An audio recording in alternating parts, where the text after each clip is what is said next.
So we are live, we are back. I will explain after the intro where we've been and what's been happening.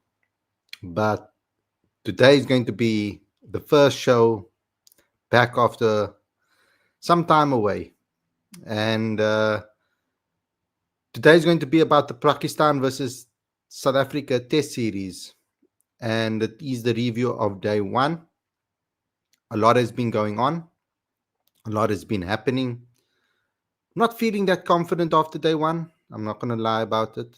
But it's good to be back live with you guys again and to discuss everything that happened in the match. But before we get going, before we get started with today's show, please, guys, get involved here. Subscribe to the channel and do all of those type of things. Please click that notification bell for all future videos as well. Make sure that you are doing that on today's show. So that we can get notified on when we do go live. And then no matter what time I do decide to go live, that you guys will be there to support us. Also, smash the like button, comment and share, and do all of those things as well, because it's very important that you guys get involved with that. Because, yeah, we need all the support we can get when it comes to the like buttons, the comment sections, all of those things. Get involved with that as well, please. Very important that you guys get involved with that, and do all the things that we like on this channel. Support us with super chats, support us with comments in the comment section, support us by sharing the videos and doing all of those things as well. We also have a newsletter, so go and subscribe to Cricket Fanatics magazine, and then you will get our newsletter every single week.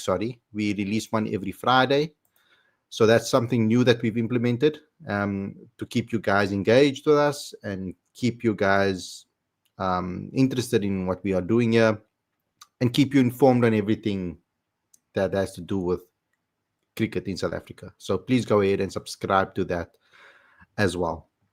So without further ado, let's get straight into today. Good afternoon, everybody. Welcome to Cricket Fanatics magazine. This is your review show. I'm your host, Khalid, and this is the show where we talk about everything that has to do with Pakistan versus South Africa, first test, day one. But let me start off by saying I'm back. Something crazy happened to me a couple of weeks ago, guys. Our account got hacked. Our Gmail account, which is attached to the YouTube, obviously. I mean, that's the protocol when it comes to YouTube, is that you attach your account to the Gmail account. That got hacked. And because of that, I had to I'll explain the scenario. There is a video on the channel that we explained it in detail on what happened. But I will go into it a little bit on the show. So it was a Sunday evening, and I was chilling, watching some darts, actually, to be honest. And all of a sudden, I got a message on the app. You know, you get your Gmail app or your Google app, and it will ask you to say yes if you recognize the device. So that's kind of what happened. And then I said no, but things kept coming and popping up in that app consistently. Like it just kept on going, do you want to approve? Do you want to approve? Do you want to approve? And that was kind of something that distracted me, obviously. It was there. That was probably done to distract me, to keep me away from my email, to see that people are trying to change certain things with regards to the authentication of authentication of the actual channel, of the Gmail account, etc. So I get an email.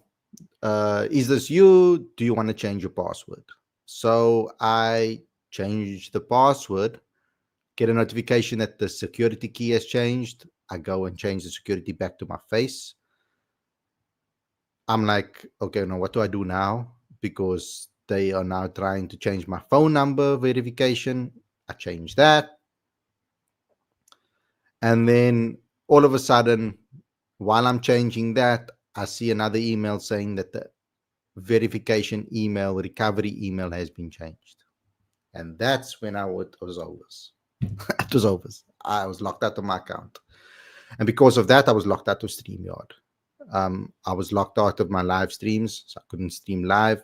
I was locked out of my YouTube channel, locked out of all my social medias. Well, what I did is I changed my pins and everything on my social media because I didn't get to the social media yet. And it took me a week and a half to just be in touch with Google, go back and forth, try to recover everything to what it was like. Now, when I finally recovered my email after a week, I then thought that, okay, YouTube will be back again. YouTube wasn't back. I got the YouTube account back, but the ability to stream was not there. So it took me another 3 days to get more than 3 days actually, to get StreamYard to work again and to get my streaming device to work again and to get into that account so that I can come live and stream with you guys. So I just finished everything yesterday, got everything sorted out again so that I can come and stream. So it's just in time for day one review. So welcome back. I know there was a lot of rambling in the beginning, but I just wanted to explain why I was gone. But I'm back now. So let's get into what happened in this particular match. So first and foremost, we know that Kwena Mapaka was out injured.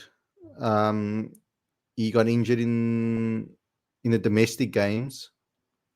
So, but he wasn't part of the squad, so it doesn't really matter, the test squad. It's only really Keshav Maharaj that was out injured and he was only available for the second test, and then obviously Temba Bavuma. But I'm not going to lie that we did miss them today. But let's get into the match and let's discuss what happened for the people that didn't get to watch the match. So, what took place? Let me just get into it. Okay. So, Pakistan, the tricky thing, the main thing about this game was that Pakistan won the toss and they elected to bat first. That was key. When we saw this wicket this morning, when we looked at the wicket, everything pointed towards spinners. And with us, we were in a situation that I feel that we knew we had to play as many spinners as possible, but not having Keshav was a big, big problem. And his skill, his ability, being the number one spinner in the world, in my opinion, it really it set us back a bit because we had a lot of newbies. Some guys that don't have a lot of experience, like Senaran Mutusami and obviously Sabrayan. Both of them don't have a lot of experience. So they're not going to be at the same level of Keshav. Of course not. And we know that that's going to be the case. And in that first session today, Pakistan were all over us. And they scored at quite a decent rate. I think they were scoring at over 3 and over. Made it very difficult for South Africa to get a breakthrough, even though that we did get an early breakthrough to KG, getting an early LBW against Abdullah Shafiq. And it did put us on the front foot at first, but you could tell Seam is not going to get anything out of this. We're not going to get anything out of the Seamers. I mean, it didn't take very long for us to start with the spin bowlers. This pitch was made for spin bowling, and that's just what we did. If you guys get that reference, you'll get it. But even though there were some moments where I thought, oh, South Africa's getting their way back into the match, Pakistan just kept on going, kept on gritting away, grinding away, putting in the effort, putting in the performances, and really gritting it out. They looked pretty much comfortable against spin. I mean, from the start, Imam Al-Haq and Shan Masood, they put over 100 run partnership together. to 163, I think. 60, 160. No, it's 161 together as a partnership. And we were we got a little bit lucky, I would say, with Imam Al-Haq's wicket because it happened just on the stroke of tea. And we were in that such scenario where I was like, okay, you get one, then another one will fall. And kind of that's what happened after tea, but we're gonna first start with what happened. I mean, that's what happened just before tea. We got two quick wickets, and that kind of pushed us into a situation where I felt, hey, we're back into this match again. And especially with the wicket of Babar Azam, um, who fell after tea with not adding any other runs. He was the crowd favorite, of course. I really thought that we would be in the position to be able to fight back in this match and maybe restrict Pakistan. But that wasn't the case at all because Babar Azam and Mohammad Rizwan put an 100 plus partnership as well and took Pakistan to 313 for 5 from 199 for 5. Both of them on half centuries, both of them looking good. And what made it even worse is that we dropped Salma Aka on, I think, 36 or something like that. So our fielding wasn't really that great per se because we did drop quite a few chances. And it put us in a bad position, ultimately. That's what happened in this match. And I don't think we have enough to be able to bowl Pakistan out at the moment. That's how it seems. I mean, it looks like there's nothing really in it for the seamers. I mean, when it comes to Vian Mulder, he only bowled 2 overs.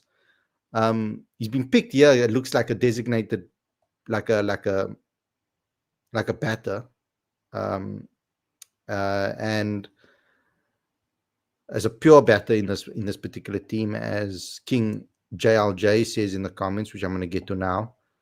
So he's picked as our number 3, and I thought that he would bowl a little bit more. I thought that maybe Vian Mulder could get something out of this wicket. I honestly thought that would be the case, but it wasn't.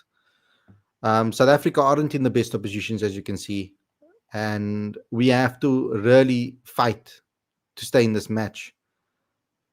And the thing about the way this match is going at the moment, if Pakistan put on a big total and we bat well, then we possibly will be put in a position where this could be a draw.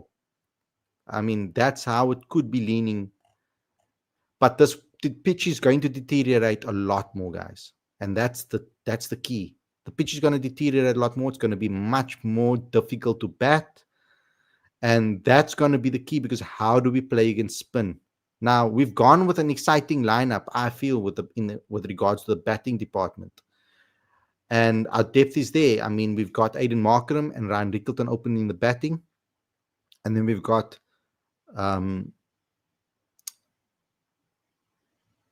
Tristan Stubbs at 3.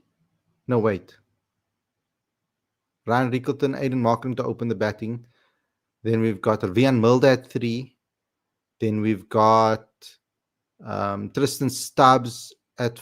Tony DeZorzi at 4, Tristan Stubbs at 5, and Brevis at 6. And then you've got your rest of your all-rounders. So it's exciting because Brevis is there, but it does look like quite a shallow batting attack. If you go down the order now, we want, obviously, Kyle Verreynne is there at 7, and then you've got Senator Mutasami, which hasn't been that consistent with a bat. And then you've got Simon Armour, who can put in a little bit of a fight here and there. So Brian is supposed to be an all-rounder. He has proven in first-class cricket that he can bat. But we're going to have to play really well and show our capabilities against spin. Now, Deva Brevis was picked there because of his ability against spin. And that is kind of the reason why he was selected in this particular match. But Tony has a big test. He hasn't been in the best of form, and he needs to start showing us why he's been selected now. He needs to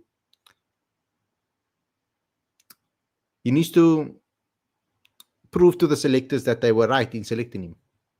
Ultimately, that's the case. But it hasn't been the best of day ones for South Africa. There were bits and pieces here and there for us to be a little bit happy about, but overall, it wasn't the best of um, it wasn't the best of days when it comes to this team. Okay, so let's get into the live chat and let's see what you guys have had to say today. Um, I don't need to share the screen anymore. So Craig says we missed Maharaj and Bavuma's captaincy today. Hope to keep them below 350 and bat well. That is the hope, but it's looking highly unlikely the way Pakistan is batting. They really seem to understand this particular wicket. I've read that one out already. Tariq Samuddin says, Dots 180. Sarfa says, what a disappointing day for South Africa, man. More than bowling, the fielding was really bad today. Yeah, we dropped a couple of catches. The fielding wasn't the best. Tariq says, are we already playing for a draw? Because batting last is going to be tough. It's going to be tough. And that's what I said. Like, if Pakistan put on a massive total, it's going to be very difficult to not look at a draw as a possible outcome, because batting is just going to get more difficult on this wicket. The wicket's already starting to turn. We can see that already. And it's just going to get harder to bat on.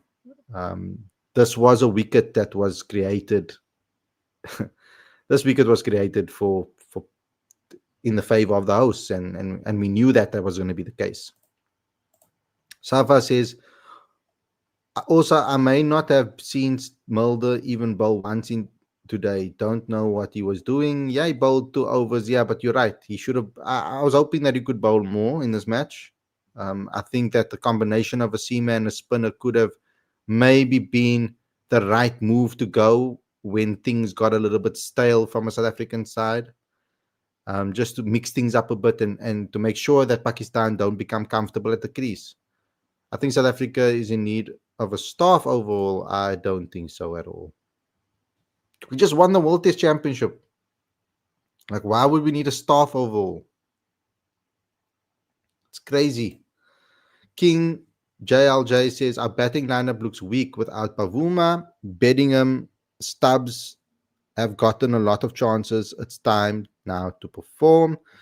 I was quite shocked that Beddingham got dropped or left out of this match.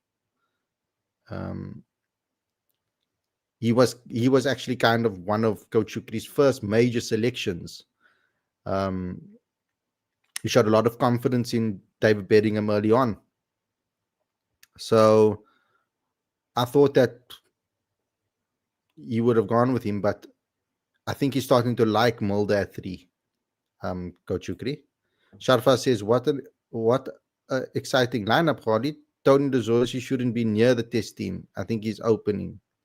If he is, then Jordan Herman was the best option. No, Ryan and Aiden will be opening.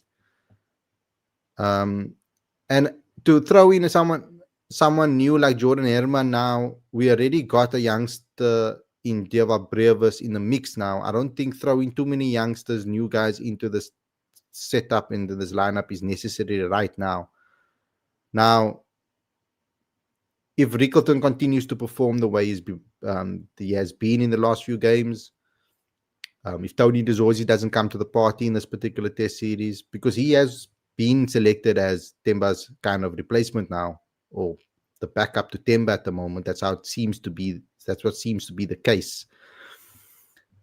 So it's time for him to perform now and put on a performance that's clear to see for everybody. So we need to be able to see Tony now reward the selectors for selecting him and sticking with him. King JLJ says, hope Rivers performs so he can play in India also. Me too. Tariq says, we're playing 3 subcontinent tours in this test championships for cycle. We're going to have to find a way to win. We're going to have to find, you're 100% correct. And we are going to have to find a way to win. This hasn't been the best of starts to this test series, but I'm still hopeful. You know, if we draw this match, we can and win the last one, we win the series, and that's the most important thing. So and we'll have Keshav back. Sharfa says Aiden Markham, Stubbs, and Brevers will be key to South Africa's chances. I suggest Brevers to bat higher, maybe at 5. We'll see what happens. Cricket lover Saeem says people might criticize quality of domestic in Pakistan, but game time is game time at the end of the day. King JLJ says ESPN Cricket Info suggests that Rickleton and Zorzi will open and Markram at 4. I don't know if that's true, but it does look better. I don't understand why they would do that when Coach Shukri has been adamant that his opening pair is Ryan and Aiden. Tony coming into the mix shouldn't change that. You play your 2 best openers, the ones that you believe are your 2 best openers. If that's the case, I'll be quite shocked, because why change that? Because that is the one solidity that we do have in this particular team at the moment. The changes that have been made because of injuries obviously changed a couple of things in this particular match. So the one thing that we know for certain is the opening pair. So why change that? Cricket lover Saeem says, what is the quality of first class cricket in Africa? I don't know in the rest of Africa, but in South Africa, I think it's pretty damn strong. There are certain issues though. Like, I don't think there are enough spinners in our system. So that is one problem. Not enough pace bowlers that bowl 140, 150. That's another problem. And there's not enough swing bowlers in the system. We've got a lot of medium pace bowlers, guys that hit 130s. So that is the problem I feel. The only problem I feel, I think that if we did produce a lot more swing bowlers and spinners, then our domestic cricket would be a lot stronger and our players would get a lot better practice. Sarfaz says, this is bad for Tony if Tony is opening. He has been the weakest against spin. King JLJ says, I would have selected Imran Manak for the test series. I'm not so sure. He hasn't been the best in first class cricket consistently. Consistency at the end of the day. The most consistent spinners in South Africa over the last 5 years have been Senator Mutasamy and Sabrayam. There's no doubt about that. And that's why they've been selected. And I'm talking about they put in performance with the bat as well during first class cricket. So it hasn't only been with the ball. Cricket lover Saeem says, why don't Kutsia Janssen play test cricket? Well, Janssen does, but Janssen apparently, we're going to have to find out tomorrow about this, because apparently they're going to be talking to coach, interviewing the coach tomorrow, the commentators, etc. But they said it seemed like his elbow was strapped. So he might have a little bit of a niggle, and that's maybe why he didn't play in this match. I thought they would have gone with Janssen in this particular test match. I think that on this wicket, his bounce would be interesting, especially with the variables in the bounce on this wicket. The ball keeps quite low. So I feel that with extra bounce, the ball won't bounce as it usually will with Marco Janssen's height and what they would expect. And so I think that would have probably put them being a little bit of a surprise for them. So I think it could have been a nice little, like secret weapon or X factor having Marco Janssen in this team. Khalid from yesterday, I've been pissed after the disaster of a game against Associate Nation. I don't want to experience another one. This is an insult to all the progress South Africa has made. I mean, I don't think this is an insult at the moment. I mean, we're only on day one. We expected the wicket to be slow and spin friendly and things. I mean, it hasn't been churning out demons quite yet. I think our bowlers worked very hard for their wickets. Yes, okay, there's been a couple of mistakes, but we knew that this wicket was going to be a road. we knew it. A gravel road.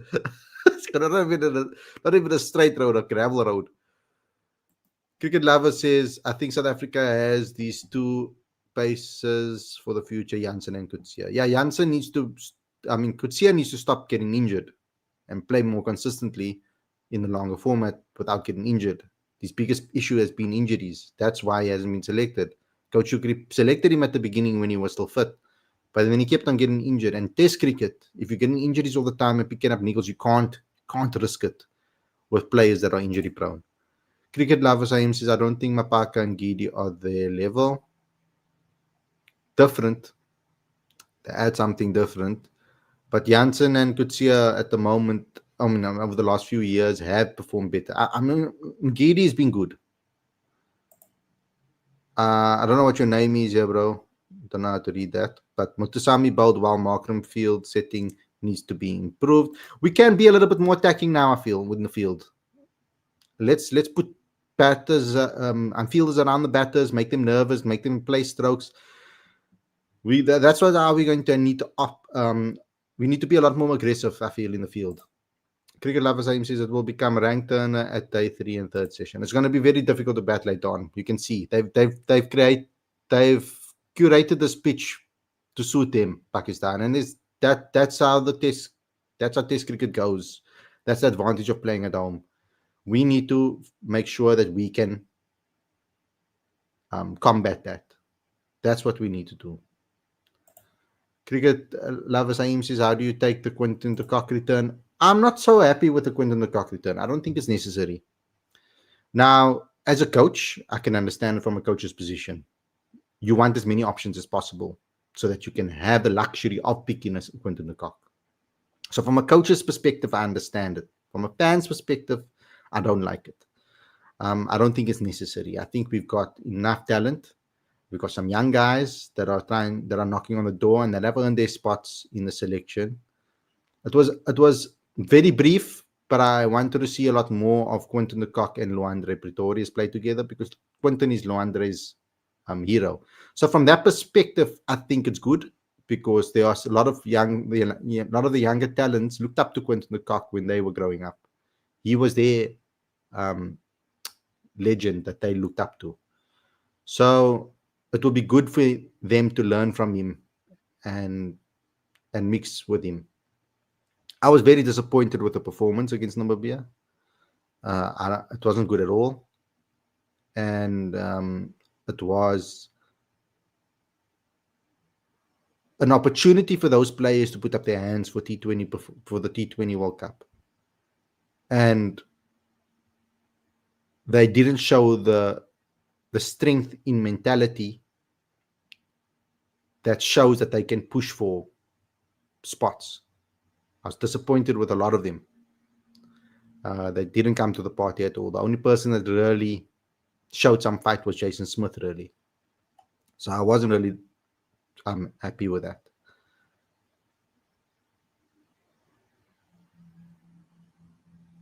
And it doesn't matter whether they were not the main team, like at all. They were good enough to be able to beat Namibia. 100% were. And that's why I was disappointed with the way they performed. I didn't like the approach at all. They all went out there and they just all looked like they were trying to play attacking brand without it being there to hit and just threw their wickets away. It was very disappointing and very embarrassing to see the way they performed. But they did themselves a disservice by performing the way they did. So, because if they want to be in the South African setup, you need to be able to show the coach that you can play. And they didn't do that. Not at all. But yeah, guys, so thanks a lot. That's all I have for you for the first stream. We will see you again tomorrow. Look here, guys, I think I'm going to be doing these live streams at 7 in the evening because to keep consistency and to get as many of you to come and stream or come on the live show, either at 7 or at 6. So put on your notification bell for that. so that you can know when I go live. It will be between 6 and 7. So it will either be 6, 6:30, or 7 o'clock. Around about that time, I'm gonna go live with these reviews, because it doesn't make sense to me to go live at 3 if majority of people that watch the show are at work still in South Africa. So I think I'm going to keep the show for the evening, and so that I can have more of you in the live chat and more of you to speak to. But it's good to be back after being hacked, etc. I'm happy that we got the stream back. And yeah, I hope you guys enjoyed this episode. And I'll see you guys all again tomorrow with another review show. I will be at Newlands as well to watch the 4-day cricket. So I also can't stream from Newlands. So that's also why I kind of have to stream in the evening. And that's how it's going to have to be. So yeah, I'll see you guys again tomorrow. I hope you guys enjoy this episode, and enjoy the rest of your weekend. Stay safe and peace out, everyone.